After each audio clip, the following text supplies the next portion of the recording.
welcome to this week's Football Talk podcast. I am Josh Call, and to my left, somewhere over there, is birthday boy Dave Nichols. How are you, Dave? Hello, I'm very good, thank you, Josh. And I'm not just the only birthday boy; it's you as well, I think, isn't it? Isn't this like in the middle? Bang in the middle, yes. 2 days to my birthday. Yeah, and it was my birthday 3 days ago. So, are you still hungover? Are you still feeling the effects? No. Yesterday was very much a nothing day. Yesterday didn't exist in terms of my life. If you were to look at a calendar entry of my life, it would have been blank yesterday. Nothing happened. So kept a diary, you'd just gone, no, big cross there. Exactly, yeah. I hear you mentioned you did some karaoke. I want to know more. Karaoke? Well, I went to karaoke, What was your repertoire? Oh, a lot of it I forgot what I had sung because I had consumed rather a large amount of alcohol. But videos have done justice to let me know what I was singing. It included Will Smith, Millennium, or Will 2K. Okay, right, yeah. Michael Jackson, Black or White. That's a topical one. Oh, yeah. Bon Jovi, You Give Love a Bad Name. We had a bit of S Club 7, which everyone got involved with. Brilliant. Fantastic, big fan. Bring it all back, Don't Stop. It was Don't Stop, yeah. Yeah, Don't Stop. Yeah, don't stop, never give up. That bit of live karaoke for you. There you go. Oh, yeah, get high and reach the top. Exactly. There we go. Yeah. It was really good. Yeah, really good fun. Drunk far too much. Far too much. For a 33-year-old Josh, I drank far too much. Yes, I mean, if everyone else is a similar age, it feels like we can no longer drink. I mean, I'm petrified of drinking now because I have kids, so often a hangover will be exacerbated by the fact that a child will come into my room, one of my children obviously, at 6 a.m. and go, "Daddy, you just go downstairs." I'm like, oh god, that is not peak parenting at that point. When was the last time you were hungover? It was Saturday. I went out Friday night. I went with a few friends, went to my old school. They were hosting a quiz night. One of the old teachers running the London Marathon, so we did a quiz night. Had a few ciders. Did it very poor in the quiz, and came home. So mildly hungover. Okay. Was Saturday? Yeah. Was it weird drinking my back Saturday at school? Wasn't wasted. A little bit odd. Yeah. Yeah, you feel like you're a real rebel. You're not just drinking those shandies from the vending machine anymore. Yeah. You're drinking full on 5%. Wow. Yeah. But we weren't here to talk about my drinking habits or your drinking habits or mine or your birthdays. We're here to talk about football, Dave. We are. And we've had a week of news. There's been a lot of news, it's been from my perspective, it's been a week of Premier League football. Only Thursday night was a night without Premier League football this week. It's been thick and fast, and there's been lots going on.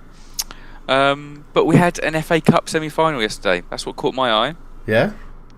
Yeah. When I watched it didn't catch my eye because it was just rubbish. Business as usual. Really. Was it rubbish? Yeah, it was pretty. Yeah, I've seen the highlights. Yeah, it was pretty rubbish. It was pretty easy. Right. Like, although it's 1-0, it wasn't. City were never really tested. Yeah, in fairness to them, but it was nice to see De Bruyne getting back doing stuff. So he scored during the week against Cardiff, and he obviously assisted there. And it's just amazing me how well City are doing this year, and they've barely had I'd say their best player.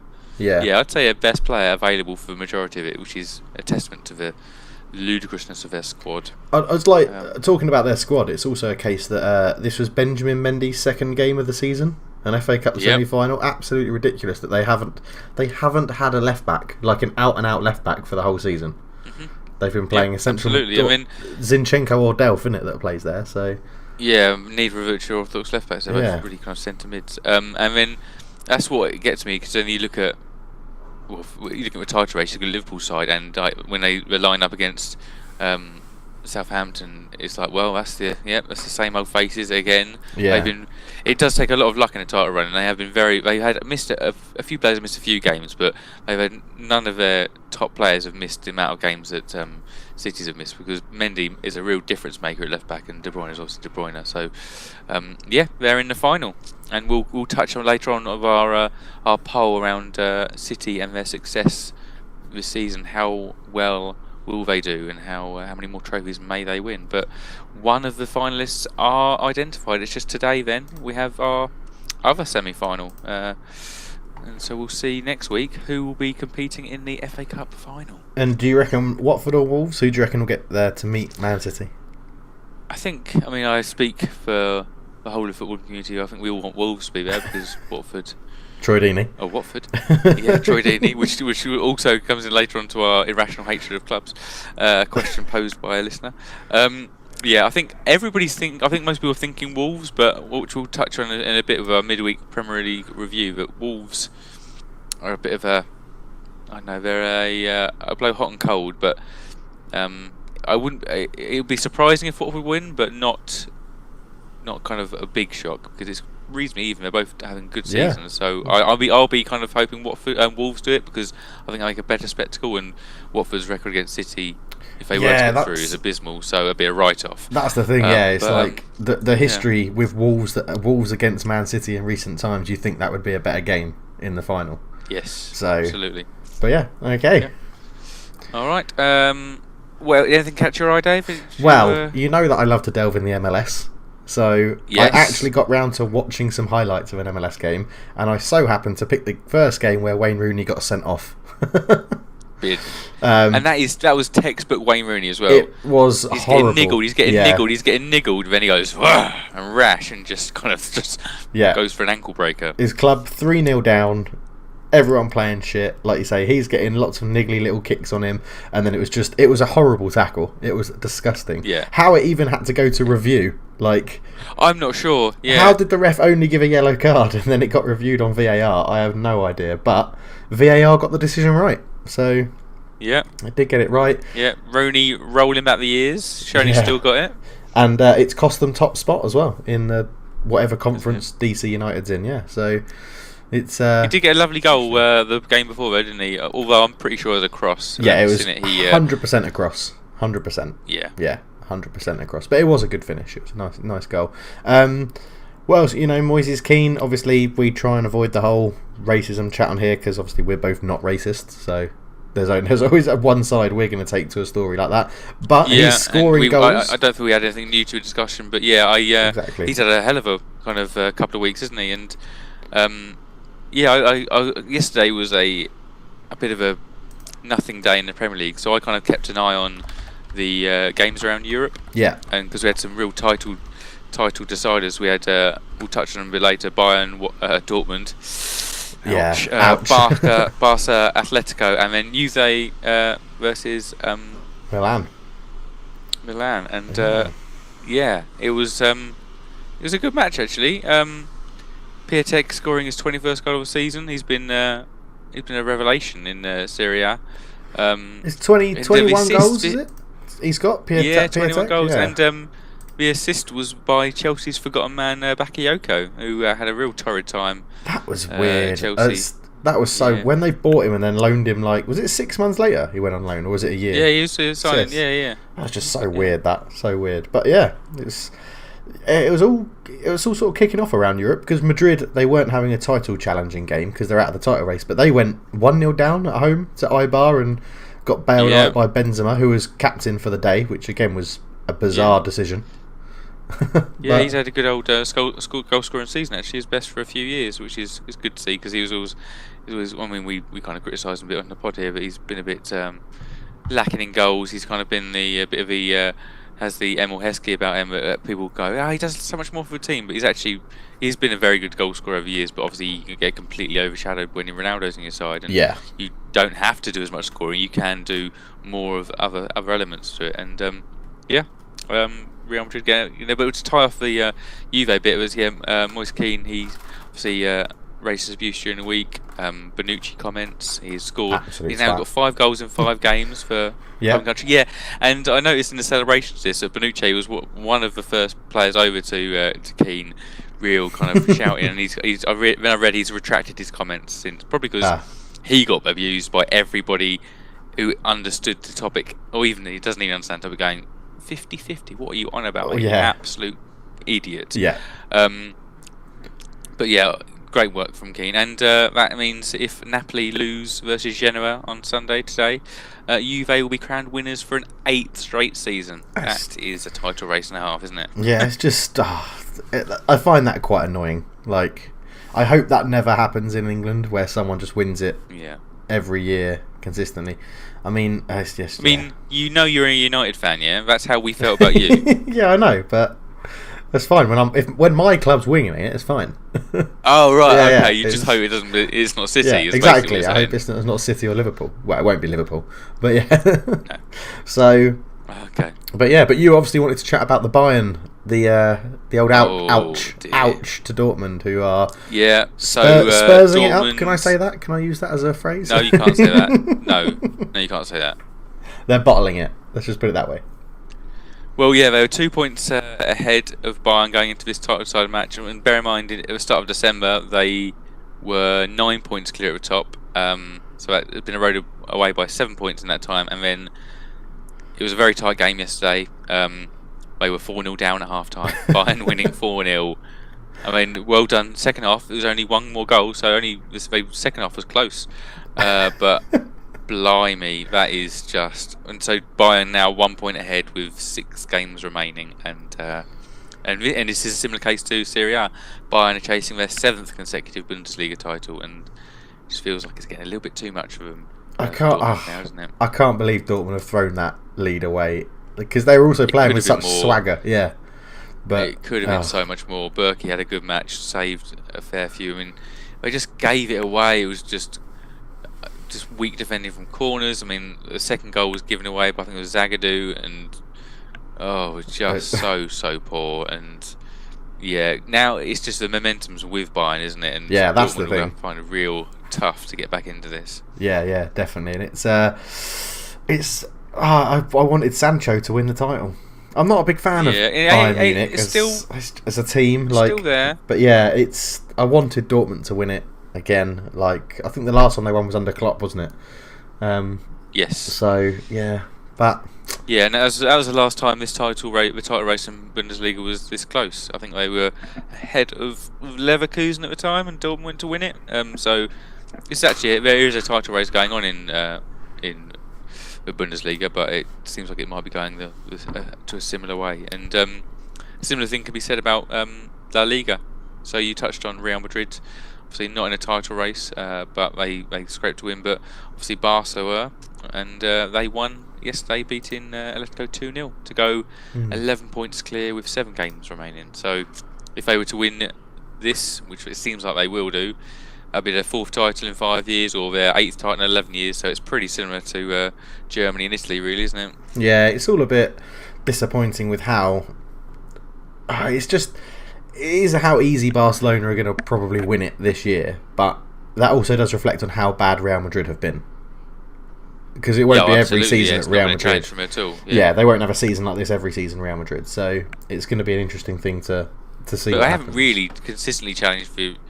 I mean, 8 in 11 years for Barca. That means I think there's 2 Real Madrid titles in 11 years and 1 Atletico one. So it's. Barca's been very much the dominant side. I mean, that's the Messi era, isn't it? But two other points from this match I want to pick up. 1, 11 points clear of 7 points remaining means that Barca can now pretty much solely focus on the Champions League, which means that's not great for United. Hooray! Yeah. Yeah. So I'd be aware of that's not this coming week, it's next week, isn't it? I think Yeah. And the other point from this match was Diego Costa got sent off, and that was beautiful. He got sent off for abusing the referee. Oh wow! Okay. Yeah, he seemingly said something along the lines of, I mean, I'll tone it down. I found a piece that the Guardian wrote that they said it referred to defecating on his prostitute mother.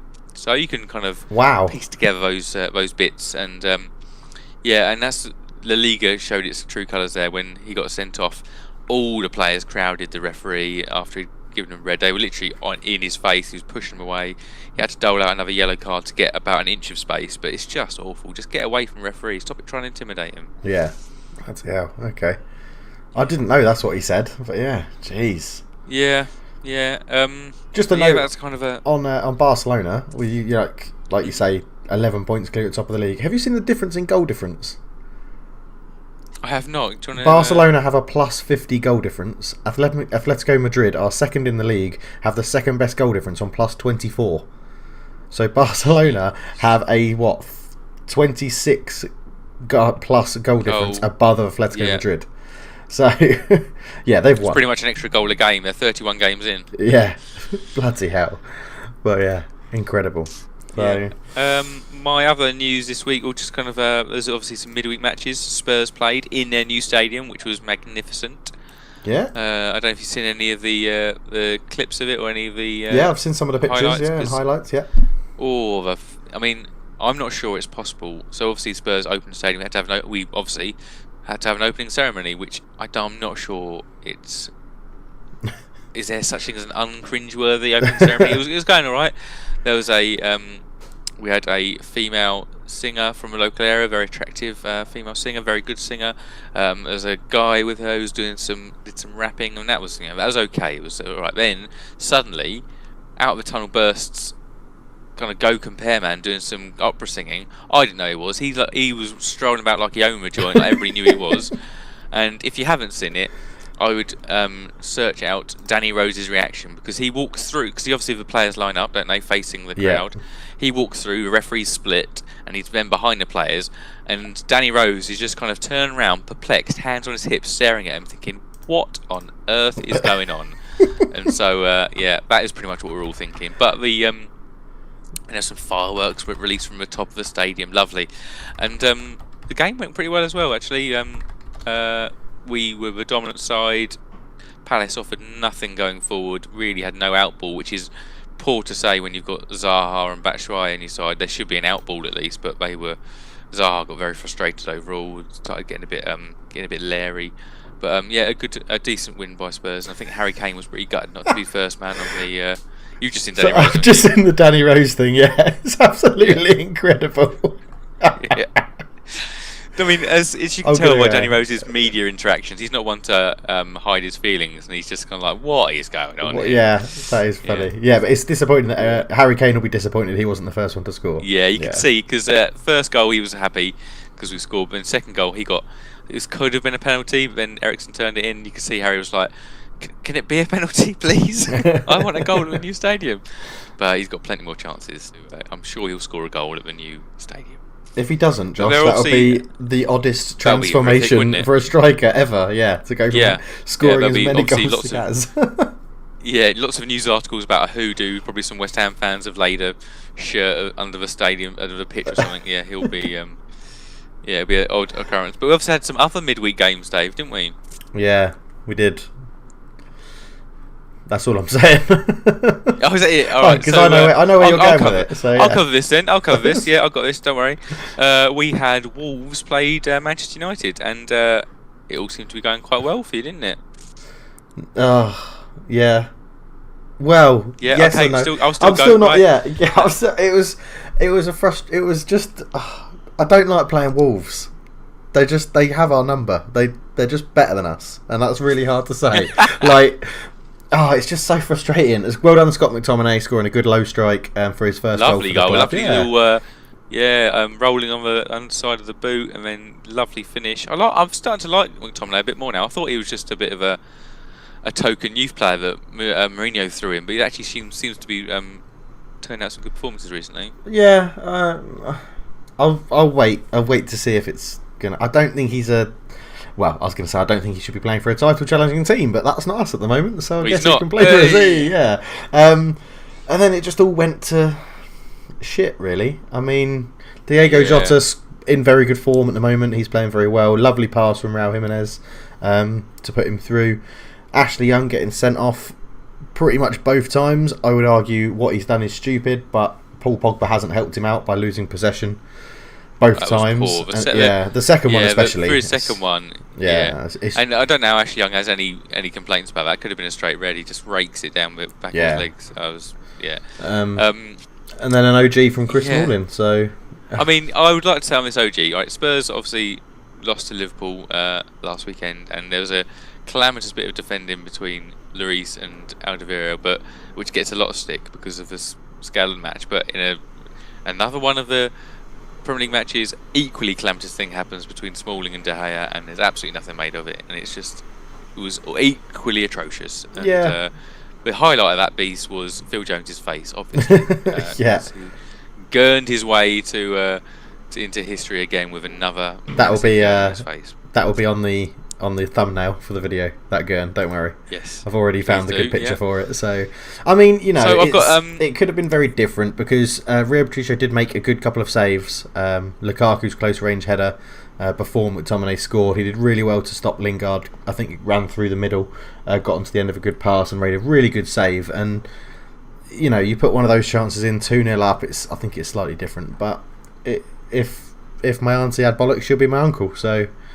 This is very true. Yeah, Wolves are frustrating. Yeah, so on Wolves, Wolves have a better record versus the top six than they do against the bottom six. So that's where I alluded to the hot and cold. But obviously Watford aren't a bottom six side. But it just means that I feel that if they are allowed to play, they obviously play better. So that is something they need to focus on next year. Yeah. Especially as we also look at the top six this season versus the current bottom three have won every single match. So that is what the top six do. They beat those poor sides. Yeah. And Wolves need to just. It's all well and good beating the top sides, but you need to beat those around you, those beneath you, to be that consistent threat. Going on what you've seen. Going on what you've seen so far from Wolves this season, do you reckon they'll be pushing top 5, top 6 next year? Do you reckon they've got enough about them to do it? Or is it dependent on keeping Nuno Espirito Santé, or just no? I think I'll keep players, but I think that a lot of the team have had outstanding seasons, and right. I think they need to strengthen. I think they need a bigger squad, and they've been very lucky with injuries this year. That won't happen next year. It just doesn't happen. Hotter and Jimenez have had very good seasons.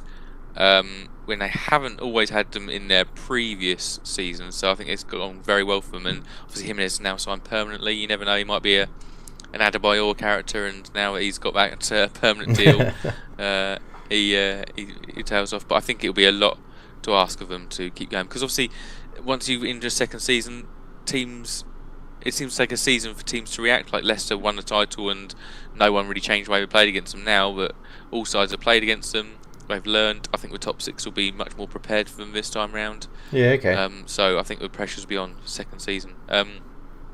But hopefully they do well, and they do need to strengthen. So it'd be nice to see if they get some more Portuguese players in, see if they can get. Yeah, it'll be interesting to watch them this summer. And talking of second seasons, Fulham aren't going to get one in the Premier League. No.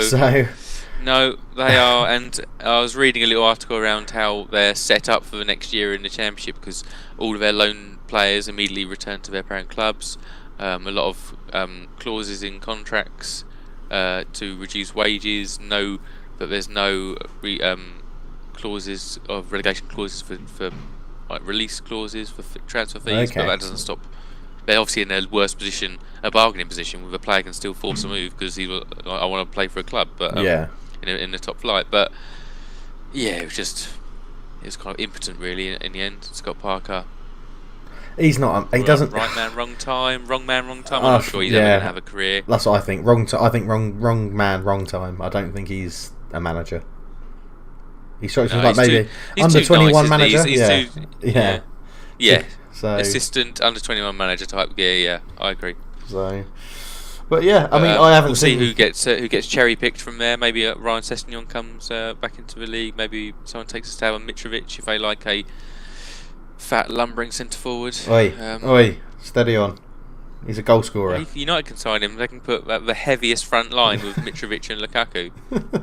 Or you could put him up front with Glenn Murray at Brighton and have the slowest front line in the Premier League. Yeah, that would be high line for that one, isn't it? Yeah, but I didn't actually see the Watford Fulham game. Have you seen it? Anything you want to talk about coming out of it? No, but just I mean, Watford again.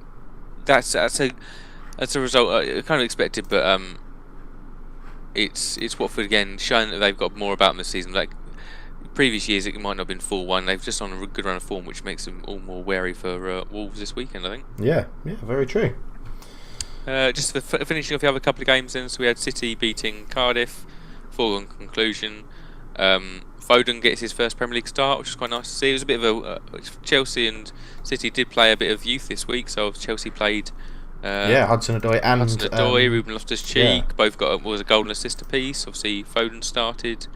As I mentioned earlier, De Bruyne got on the score sheet, which was an insanely acute angle. How he finished from there, I don't know, but well done. But the bit I wanted to pick up on, City, in their last 5 Premier League matches, they've conceded 3 shots on target.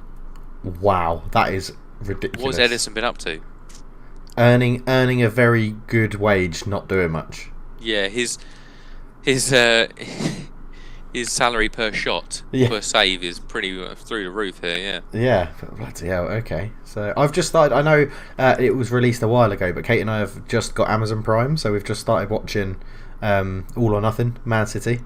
It's really good insight into everything, and like how I'm fascinated by like the psychology of the players and how Pep can keep them motivated when they're winning all the time, and then like the psychology of the players when they get injured, like it really devastates them. They get really devastated when they pick up an injury, and you know, as a fan, you can sometimes think, oh well, you know, you're paying this guy when he's injured and he can't play, but they are like devastated. And Mendy is brilliant in it. Benjamin Mendy. Oh, Mendy's great, but the players do still work during that injury bit. They're not like off, aren't they? And they're around it as well, because often when they see them come back in from matches, there'll be Mendy around, and they're all there supporting each other. And I really enjoy the way that you might not have seen it yet, but like when new players come in, they give them a round of applause and really G them up after a first match, or they really applaud the goal scorer. You don't really think of it happening. You think you kind of like, but it's real kind of team spirit, and it's often driven by the backroom staff. So like the kit man, really kind of G everybody up, and it's really really interesting to see. And I think that I've started both, but in earnest started watching the Sunderland. I really enjoyed that. I enjoyed that. Well. Yeah. So I watched it with previous co-host Owen during the week. We watched the first 3 or 4 episodes. Okay. Yeah, that's when you watch the 2 together, you realise they're quite a golfing class in the clubs. Yes.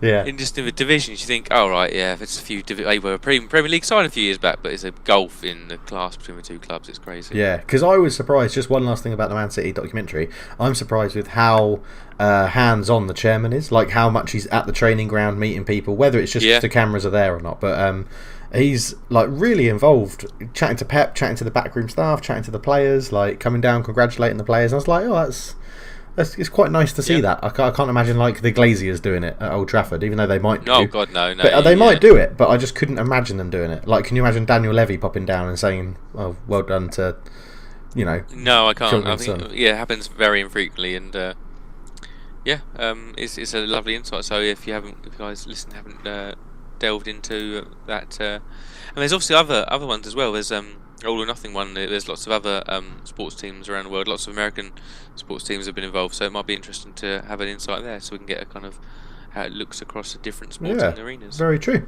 Very true. Anything else for the news, Joshua? No, I just wanted. The final game was a Chelsea match, and I just wanted to say how well Hazard's doing this season. 26 goal involvements, so goals and assists, his best return ever. Great player, fantastic player. And a question for you: will he be at Chelsea next season? No, he will not be at Chelsea next season. Will he be at Real Madrid? Yes, he will be at Real Madrid. That was easy. Is that the quiz? Was that the quiz? Yeah, that is a quiz, yeah. Well, shall we move on? We'll move on, shall we? Right. Okay. We have the quiz Perry. We have, you see, every week or maybe sometimes Dave asks a quiz question to the other. We pose it early on in the podcast, and then one of us tries to answer as many as we can off the bat, and then we'll pick it up at the end to tie off. And Dave, you normally do all right, don't you? You're probably around the 60-70% mark. Yeah, I think so. I was very happy with last week's captain's quiz. I thought I did quite well straight off the bat. So, yeah. Okay, right. Well, this is linked to some news happened during the week we touched upon. So Spurs obviously moved into their new stadium, which makes them one of 11 teams to have played Premier League home matches at more than one different stadium. So Spurs have obviously played at White Hart Lane, at Wembley, and opened their new stadium this week, the Tottenham Hotspur Stadium. So they've played in 3 stadiums.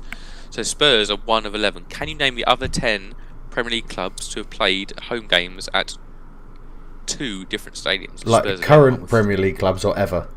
No, to ever played. So you'll have teams who have been relegated and played in. But obviously some are current. So Tottenham are a current one. So there's 10 other teams who effectively, you could probably say, either moved Premier League stadiums during that time, or maybe had to go somewhere because it's being renovated or things like that. So there's 10 more teams. Okay. Arsenal. You can name the teams. Arsenal. All right. Highbury and the Emirates. And extra. Oh my goodness. I'm on fire, mate. I'm off. I'm already off. Right. Man City, Main Road, and the Etihad. Yes. Southampton, the Dell, and St Mary Stadium. Yes. No. I'm just trying to think. Was it Wimbledon who once shared with QPR, or was it the other way round? I swear, when Wimbledon first came up, Selhurst Park had to get. No, they shared Selhurst Park, didn't they? With Palace. Yes, but they didn't play in another Premier League stadium. They only played in Selhurst Park. They only okay. Right, let's go. You've got 1, 2, 3 other current Premier League sides that you can name. So really? Okay. There for you. Oh, bloody hell. I was going to say Bournemouth, but they've been in that place for years. Oh, West Ham. Yeah, West Ham. Obviously, Olympic yes. Stadium and not Upton Park, is it? That's not his proper name. No, it was The the bowling ground? ground, Yeah, and the also bowling known as the ground. London Stadium now, Dave. Oh, sorry. Both have dual names, yeah. Yeah. Okay, and there's still clubs. Did you say two other current Premier League clubs? You've got. Oh, you've got, I don't know where they played before, but Brighton obviously weren't in the Amex Stadium. No, they didn't play Premier League football in the other stadium, Premier League Dave. football. Okay.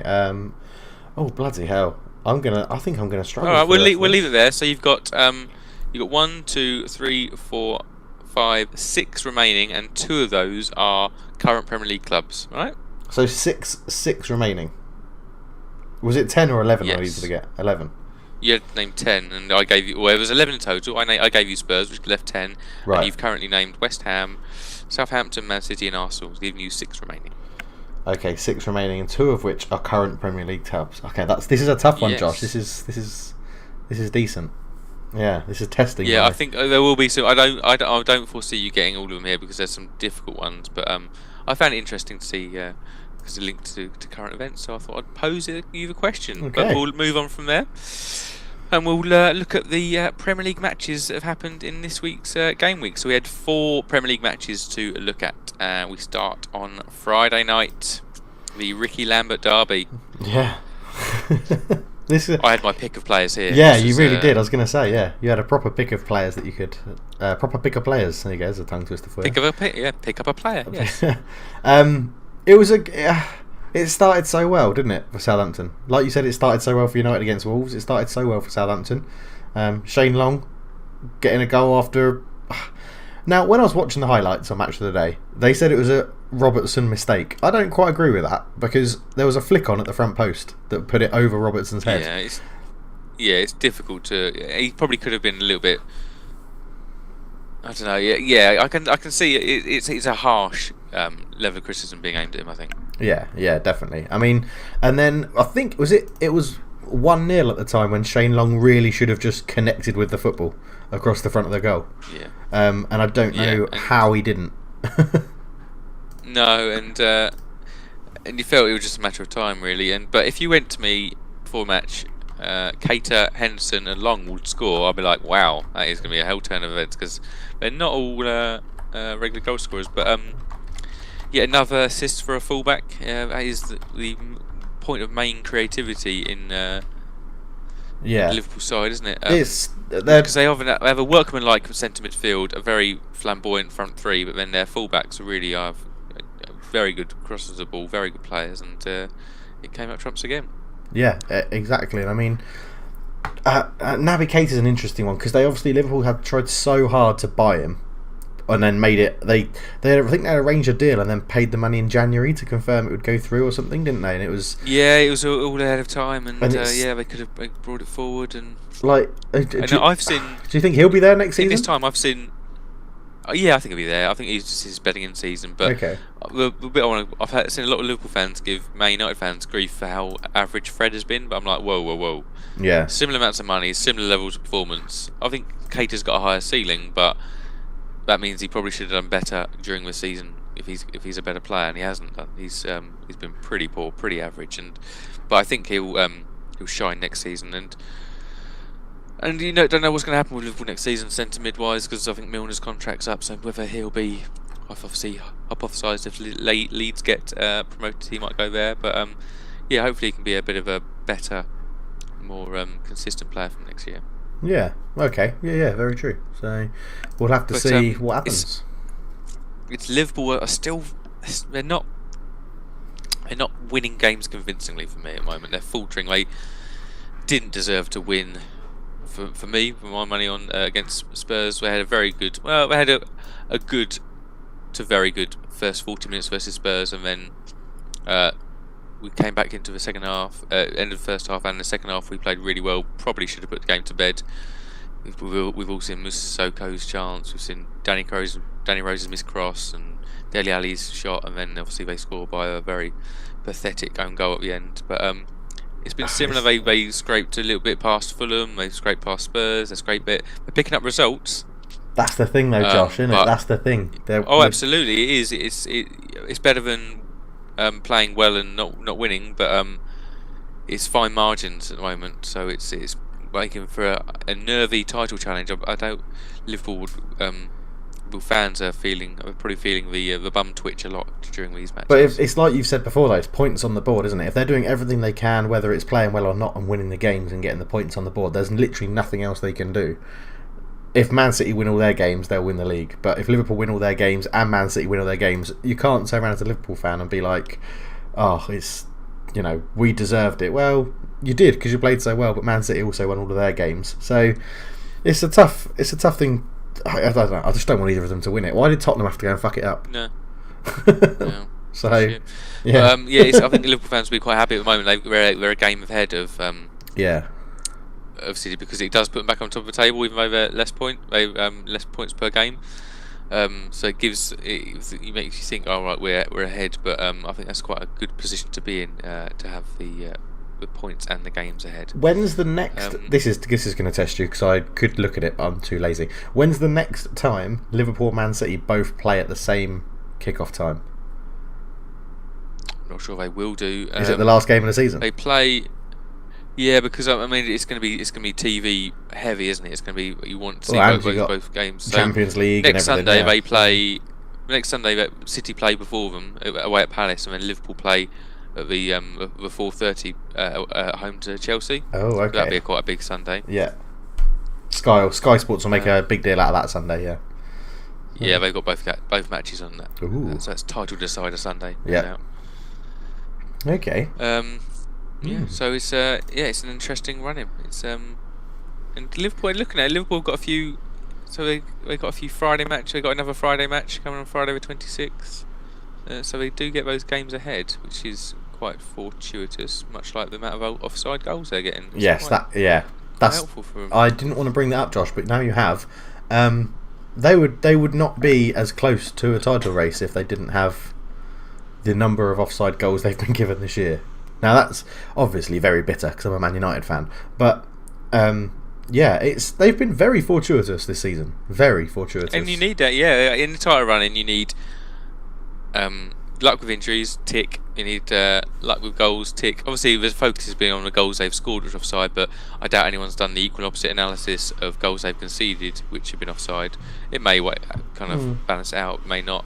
They've also slightly. I think it helps with what I mentioned just then around the fixture list, them being a game ahead. That helps psychologically. You go back top of the league, when if it was level on games, you wouldn't be top of the league. So yeah, things have gone their way so far, and I'm sure bitter fans will say conspiracy, but it's just they got the rubber of the green so far. So we'll see how that plans out. A little shout out to Southampton and Hassan Hatul, won Manager of the Month, and he has really shown up Mark Hughes for the average manager he was, hasn't he? He really has, yeah.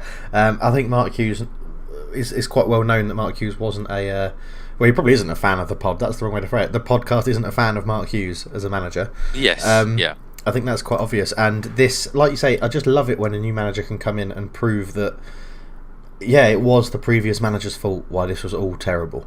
Like Claudio Ranieri and Scott Parker have both come in and couldn't change it around, so you could argue that the club fundamentally wasn't set up for the Premier League football, the recruitment wasn't right or whatever. But Hassan, who Southampton has just gone, well, I don't think he signed. Did he sign anyone? I'm trying to think that because he was appointed in December, but I Yeah. think he just changed things around a little bit and formation and positions. Can't think of any major Southampton signings. I guess a similar thing is Leicester as well. We'll get onto them in a minute because they obviously had a game against Huddersfield. But Leicester is similar with Brendan Rodgers. Like Claude, I'll try that again. Claude Puel was saying that this team couldn't go out and play this attacking football. They had to play on keep the possession, not be too gung ho in attack. And Brendan Rodgers has come in and just sort of mixed it up a bit and given free license to the attacking players they've got, and made them weirdly seem a bit more defensively solid than Puel, which is a bit of an argument. I think it does go to show that when you change the manager and you get that, if you get the right manager in, it makes a huge difference. Well, yeah, we've seen it again with United, haven't we? Well, yeah. None of these managers have really signed players to transform aside. It's actually the management has transformed it. Whether it's the atmosphere, and any change of manager would have led to an increase if they had the right attitude, or whether it's tactically.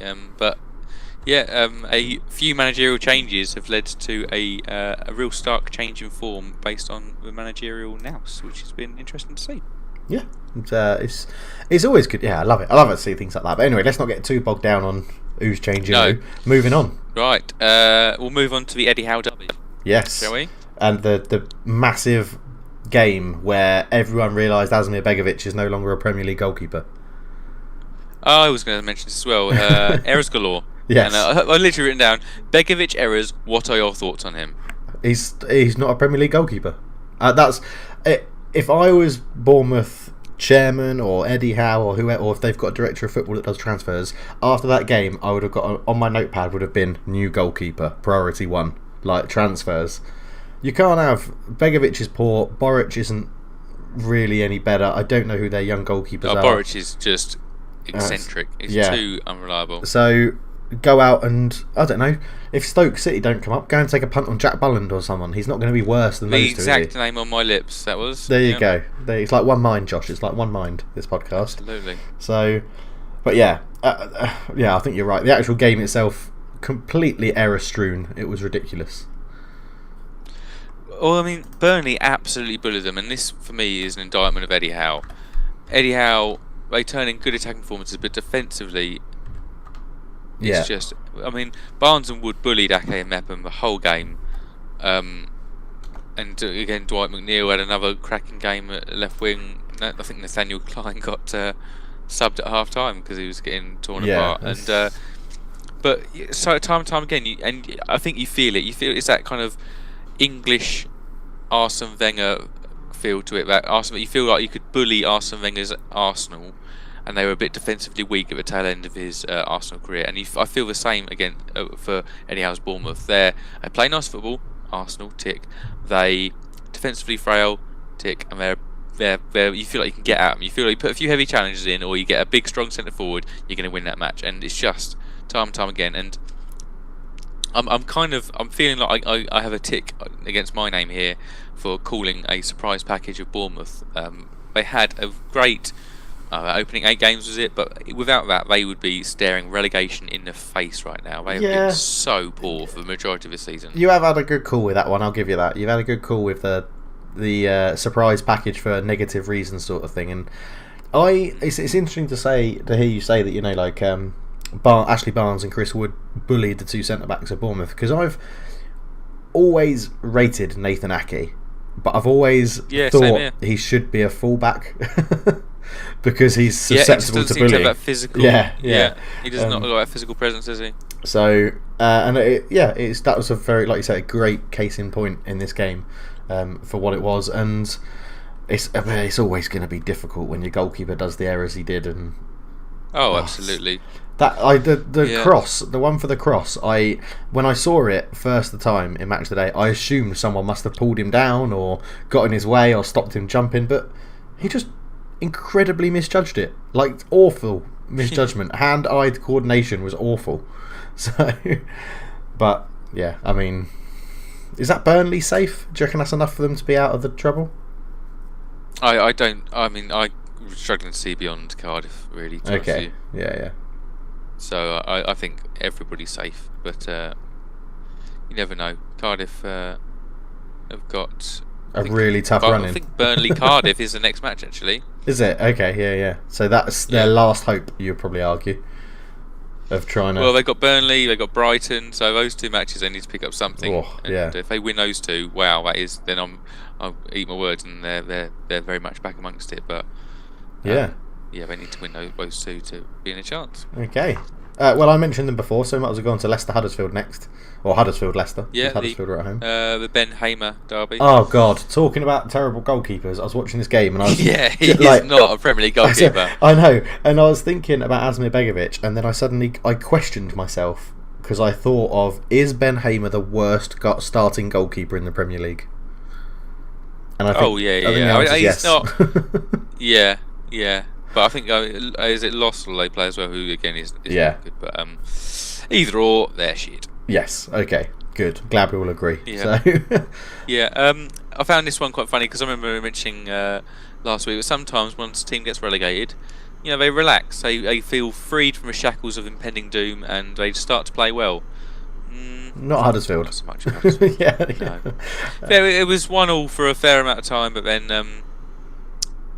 No, it wasn't, Josh. It was never 1-1. Because Tielemans and Vardy both scored, and then Aaron Moy scored a penalty. Oh, sorry, yes, it came back with the penalty, yeah, it was 1-0 for 0 time. Yeah, it was 0-0 for a while. It was 0-0 for a while. 24 minutes, it was 0-0. Yes. So...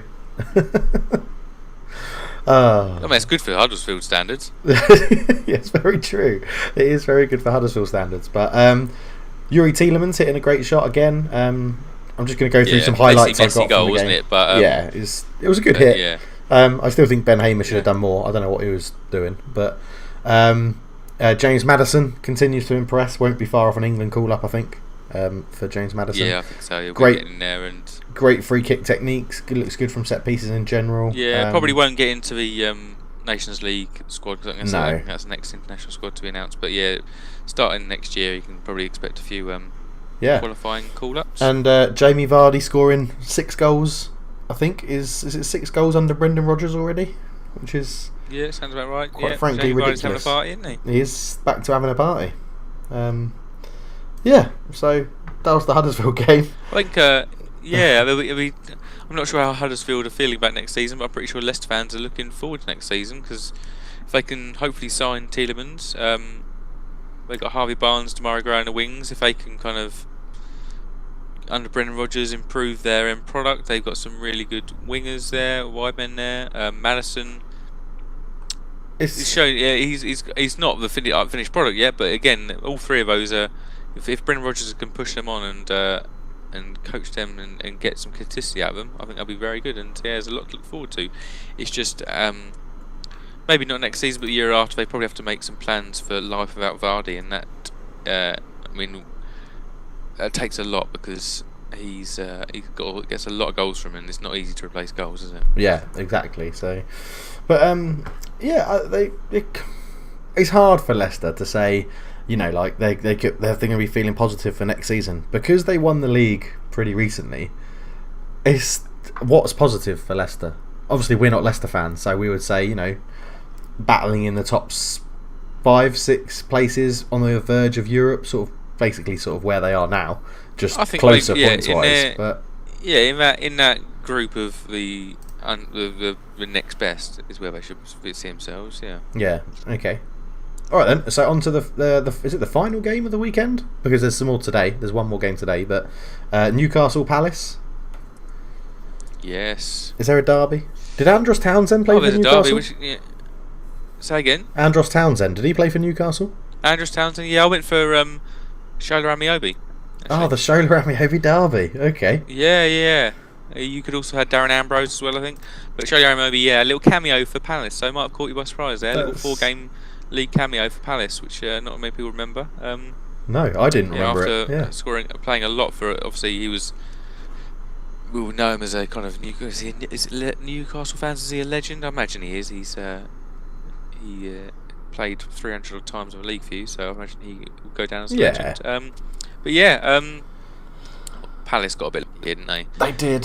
3 shots in the game, 1 shot on target, and they managed to win the match.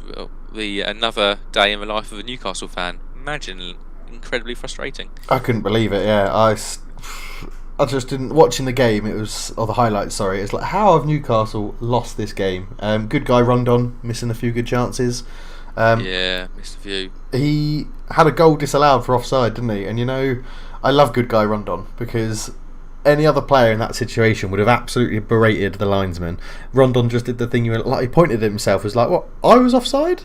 And the linesman nodded at him. And he was like, "Oh, okay then," and just smiled and walked off. I was like, "Oh, I love Rondon. He's so nice." Yeah, but nice. Not much else really from the game. Milivojevic scoring 10 of his last 11 penalties. Good work for him. Yeah, and I had a little look at this, and I was thinking because a Zaha foul, Milivojevic penalty has got to be one of the most highest assister combinations in the Premier. If he was to get, he'd have Zaha would have 5 more assists in the Premier League this season. He's been fouled 5 times, but Milivojevic scored penalties this season. Wow, that's impressive. Yeah, that is man's good. only got 3 assists in the league as it is. Do you think that should be given as an assist? Yeah, probably. If he's won the penalty, he's won the shooting opportunity. It's just like I suppose there's the objectivity. Like, do you give assists for all things that lead to penalties? Like, I know a handball from a defender. What do you do then? Is it a player who played it onto his hand? Do you have no assist for it? I don't know. True. I guess it's easier just to go blanket across the board and say no assists. I guess, which is why they might do it like that. So what about a rule change? The player who's fouled. I suppose then you got the handball. Yeah, similar there, isn't it? Like, if the person who's fouled take the penalty rather than having a designated. Yeah, so that happens in ice hockey in the NHL in America. Yes, it does. Yeah. And it's very interesting because if it's a foul, like something off the ball, off the puck, it's the person who got fouled against takes it. Okay. So even if it's off the ball, it would be whoever actually won the reason for the foul, sort of thing. So it's an interesting. It's not like the last person to touch the puck or something like that. It's an interesting concept. I've always wondered about that in football and how they could do it for the handball and stuff. But it would be well interesting, wouldn't it, if that happened? Like whoever won the penalty. Yeah. Imagine from the corners for pulling, and it's pulled in the centre back, and then he steps up and John Terry's it onto the post. That'd be fucking brilliant. Oh wow! Sorry, Chelsea fans. That is probably a very dark memory for you there, but. Sorry, I know Brett listens and he's a Chelsea fan, so sorry about that. but all that's done is making me remember of a Champions League final you did win, and now I feel sad. So. Oh, sorry, Josh. Yeah. I felt bad for Florian Lejeune, nasty knee injury as well. Yeah, I hope he recovers quickly. He's very injury prone, isn't he? But so he's been one of the better centre backs. But I think Newcastle quite blessed at centre back. Obviously. Lejeune, Lascelles, Shah, I think even Clark and Dummett going to pull their weight. I think they're quite blessed at centre back, as opposed to other areas of their side. But it's never nice to see he's come back from an ACL and goes off with another knee injury. It looks like so. But recovers quickly. All right, well that's all the games. I just realised I had a fact from the Huddersfield Leicester match. Okay. But Vardy's goals yesterday, 2 at the John Smith Stadium, put him as the joint top scorer at the John Smith Stadium this season. A Leicester player is the joint top goal scorer at Huddersfield Stadium. Correct. Yeah. Do you want to have any guesses why Huddersfield are getting relegated this year? Because their top scorer has 3 goals or 4 goals, and it's the same. And one of them is the guy they signed from Charlton in January. Yeah, and he scored his goals in last month. Yeah, bloody hell, that's embarrassing. Yeah, it's so bad. It is. Yeah. Oh, Huddersfield fans, I know if you're listening, I do apologise, but your team has been woeful this season. Yeah, I think Derby fans will be looking on an intrigue for the rest of the season because their points record is still safe, but Fulham and Huddersfield may still have a chance to beat their. Because Derby hold all 3: lowest goals scored, most goals conceded, and lowest points tally. They've got one of them safe, but the other 2 may still be broken by Fulham and Huddersfield this season. So yeah, bloody hell. Okay, we'll wait and see that one. Hey, cool. So that rounds up the midweek, or the not midweek, the Saturday's matches. There's obviously one more to come today. On the Sunday, we have Everton Arsenal. So you all know which way I'll be cheering for that one. Yes, come on, Everton. Actually, we're both. I think Everton have been in some good form recently, and they seem to be. Marcus Silva seems to have turned things around a little bit, playing some good football. It's getting some good wins, so I think that'll be a really enjoyable match to watch. Yeah, and it's on at a reasonable time, which means I can watch it here in Singapore as well, which is always good. Oh, excellent! Yeah. Win, win, win, win, win. Exactly. Very good. But obviously, Josh, now that we've done the roundup, you know what's coming next, don't you?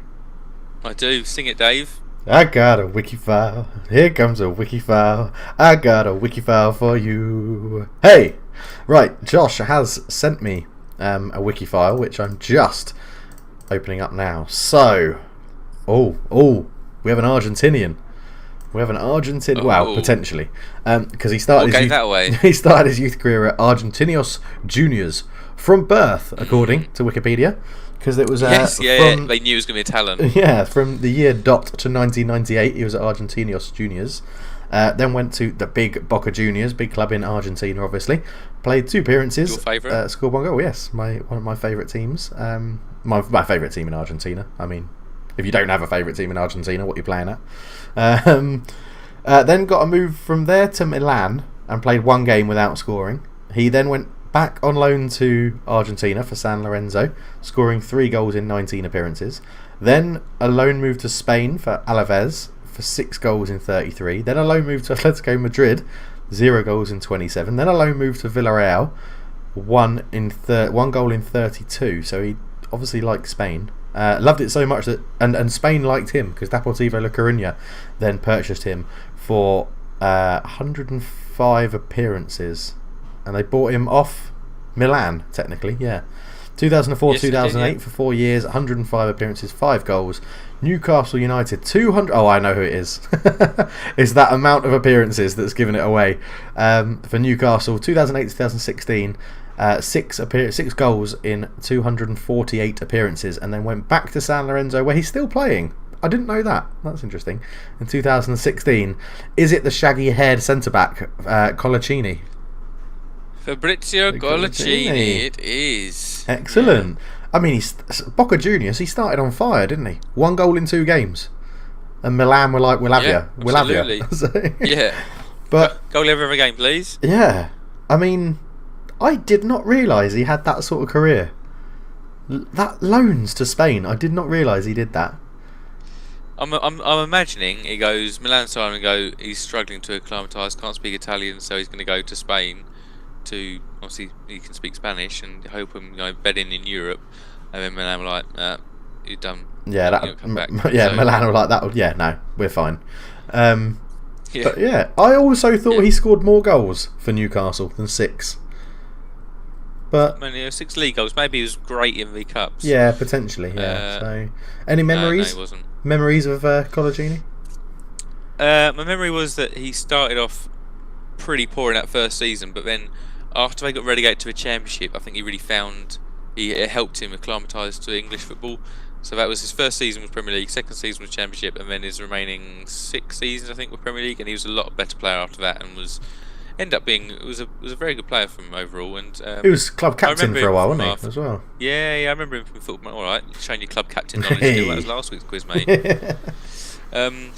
Yeah, I mean it was a difficult time for Newcastle, wasn't it? It was. I think he was probably partnering like Stephen Taylor at the back, and it was a bit leaky overall. Yeah.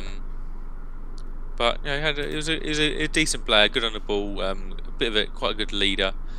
But yeah, he's had a few errors in him. What inspired him as your wiki choice for this week?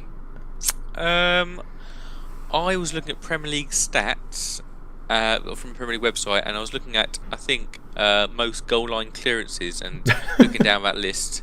Of all time, this is. Look down the list. And like, look, Fabrizio Colaccini. Oh, he was all right, wasn't he? Yeah, and I think I remember. You know what? I remember on Football Manager playing Football Manager once, and he was at Milan. I was like, he must have had a different career. I looked at his career. I was like, oh yeah, it's a bit different. I'll put that forward. If it was the goal scoring stats is what gave it away as like a defender, and it was just the large amount of games from you, because I didn't even know they signed him from Deportivo. I don't even know he played for Deportivo. 10.3 million. Yeah, well, bloody hell. Okay, I mean, but yeah, he was. I liked him. I like Colaccini. Yeah, seemed like a nice guy. Yeah. So yeah, good guy Colaccini. Yeah, exactly. But and they also had good guy Jonas Gutierrez as well. He was a good guy as well. Oh, so. He was. Yeah, he was a very nice. Anyone guy. From South America they sign, apart from Faustino Spiro, I reckon he was a bit of a bad boy. Good guys, good guys. Yeah. Cool. All right. Well, that was a very quick and easy Wiki Files. So. Yeah.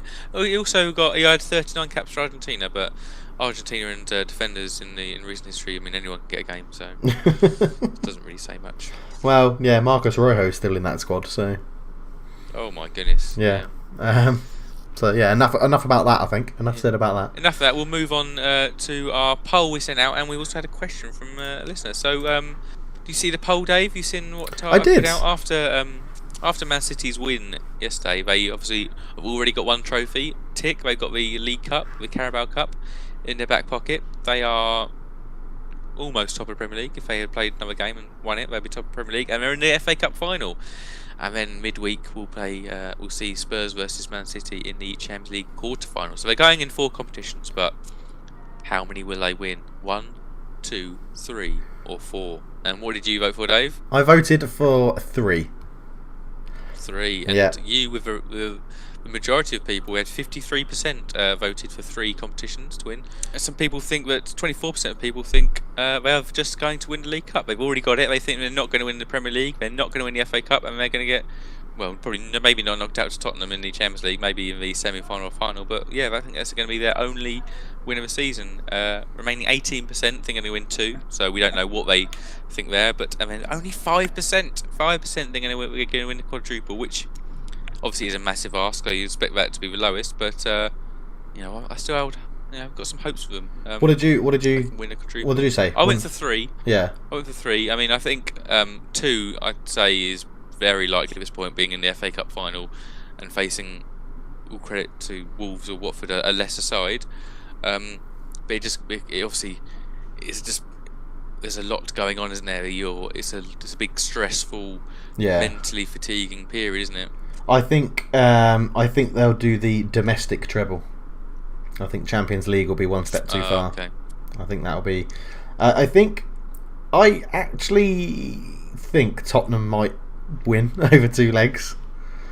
We are in a very similar position that Liverpool were last year. Yeah.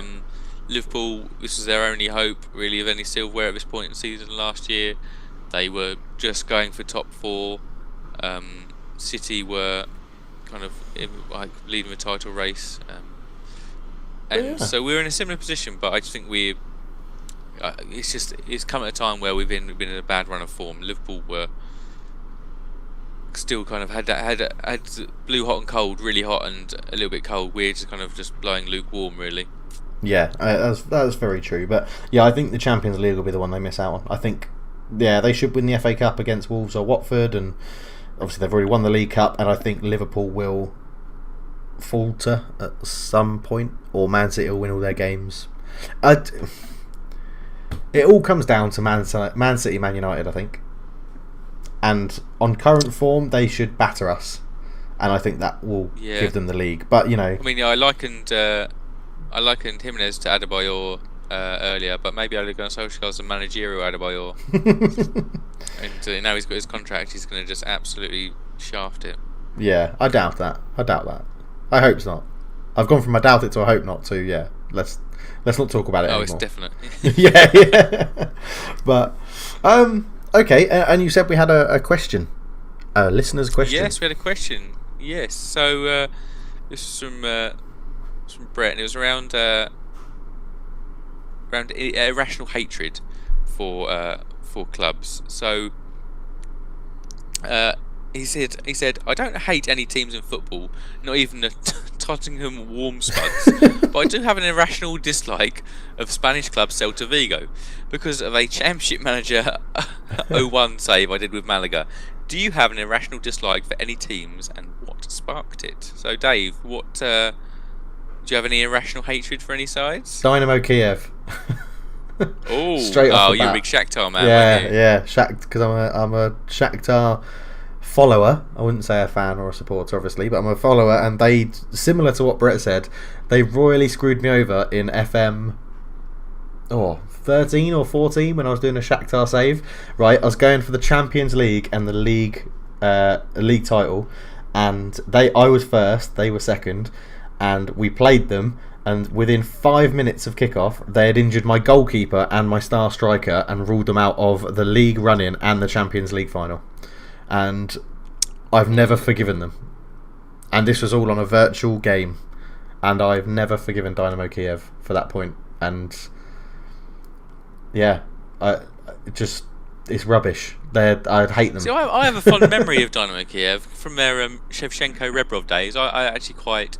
I look at them quite fondly since then. So did I. Really nothing, but so did I, Josh. But then it all changed. I used to love the Rebrov and the Shevchenko days and all of that. But more recent history, in-game history, has blotted that for me. Not reality. Yeah, not reality. Has blotted that for me. What about you? Have you got an irrational dislike? No, I don't think it's irrational at all. I think I Watford. hate Watford because of Troy Deeney's an absolute tool. Yeah, okay. And then I hate for other clubs is normally based on their performance against Tottenham. Right. So I hate Man United, West then? Brom because. Do I hate United? I obviously hate it. Yeah, that's completely rational. That hatred of United, but I hate like West Brom. West Brom really had our number when they were in the Premier League, and they played what I viewed as awful football. So I hated them. Right. Same with Stoke again. I mean, we got Stoke's number in the end, but it was kind of when they were managed by Tony Pulis. I still don't kind of get over that. It was just awful football, and I hated it. Yeah. Okay. Middlesbrough. I don't. Not hatred, but a little bit of a twinge of dislike. Because I remember the days when Spurs were rubbish and how much Rickards kept banging the goals in against Spurs, and that annoyed me. Bolton, similar reasons to Stoke and West Brom when managed under Big Sam. They were just a bit of a pain to play against. Yeah. But I think I more have slightly obscure fondness for sides because of things like Football Manager. Like I have that. One of my greatest all-time saves was Cheltenham Town, and is that your famous Onasimo? Onasimo save? Yeah. Onasimo Sanchez signed him. He had signed him on a free for Cheltenham, along with Adik Coote at centre back, Bob Bloomer, Jamie Victory still involved with the club. Jamie Victory at left back. It was just a great all-round side. I don't think we actually. Must have been like 10 or something. So I definitely didn't take him to Champions League glory. He just probably got him promoted, and that was enough for me at the time. But yeah, fondness kind of comes. What about foreign clubs? What about fondness or hatred? Yeah. Fondness of foreign clubs. Fondness of foreign clubs. Probably I will have fondness for Marseille because my grandparents are there, so I quite enjoy that. Fondness for Deportivo La Coruña. Yeah. Because of their side during the 90s with the Diego Tristan and Valeron and that thing. Yeah. Villarreal. I quite like Villarreal. Valencia. I like Valencia because of their pitch, and they used to have ticker tape on the pitch before the match, and that just seemed great. That seemed lovely. And then obviously had a very good side with they had Vicente. They had Baraka and Rafente was it? One match a bit later on, but yeah, some. Nostalgic player fondness I have. What about you? You obviously have a fondness for Boca Juniors, NK Maribor, where I've actually went to Slovenia to see their stadium and dragged one of my mates there. Anderlecht, I had a bit of a fondness for them because they played in purple. Literally, that was it. And then when I did a save with them, I found Romelu Lukaku in the save, and obviously he was a beast. So. I found he was one of those. Oh my god! I found this guy before anyone in the real world knows who he is. Obviously, scouts probably already knew who he was and how well he was doing. Yes, I imagine some people at Anderlecht knew he was quite good. Yes, yeah. Who else have I got? Well, Shakhtar, obviously, Shakhtar Donetsk. Loads, to be honest. Like too many. I'm thinking now. I'm looking through other leagues. I'm like, I like Fiorentina because they had Rui Costa and Batistuta. I like Inter because of their time with Ronaldo, Vieri and Ronaldo. I like Juventus. No, I don't really have much fondness for Juventus. They can do one. I don't like them. What about Zidane? Yeah, Lazio. I like a bit of Lazio because of Stankovic, Veron, and the Eriksson times. Milan, because Milan had a great side. I don't think none of my experiences at Milan were that positive. They didn't play fantastic football. It was very much workmanlike, my experience of it. Yeah. Parma, because Parma had Buffon, Cannavaro, Thuram. Roma had them on a Champions Manager save. Like, oh my goodness. Roma was always a fondness for me. Roma, because of Totti. Yeah. Yeah, always Yeah, Totti. Yeah, unbelievable. Yeah. Oh man. Any German sides? No, not really. I've always had an irrational sort of, not hatred, but dislike for Bayern Munich. I've always never wanted them to win the Champions League. I've never wanted them to win the league. I've never wanted them to do anything useful. And I don't know where that stems from. I think it's because, I don't know. I just don't like them. I just No, I mean, never want them to win anything. I don't particularly like. I don't particularly. I think German's quite a harsh language. So I'm really put off by the language, and Bayern Munich being that kind of that powerhouse. It doesn't lead you to kind of enjoy them. Yeah. I quite like 1860 when on my stag do I went to watch 1860 play. So a little bit of fondness there. No, not really. I don't think it's very easy to warm to German sides. I've never felt a fondness for them. It's because they've never been that financial powerhouse. Like, because obviously Serie A in the 90s had all the best players. La Liga's had a lot of Galacticos, which makes you fond of them. Yeah. But Germany's never really had that. Apart from they obviously German national team has been very good. And they've had those players, but it's never been kind of a big foreign influx there, is there? Well, I guess that's a question that we can ask back to the listeners. You asked us a question to say, who do we hate and what irrational dislike do we have? Who do you have an irrational fondness for in world football? So we've told you ours. Let us know down below, because stuff like that is always well interesting to hear who other people like to follow and look at for results and be like, oh yeah, I remember the glory days of that team. So yeah, that's good. Right, Josh, we need to wrap this up, really. So we do. There's one thing left, isn't there?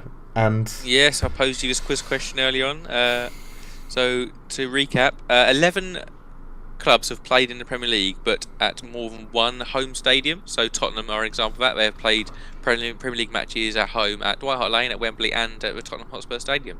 So Dave had 10 more to name. Dave has named 4 of those sides. He's named Arsenal, Man City, Southampton, and West Ham, who all played at 2 stadiums.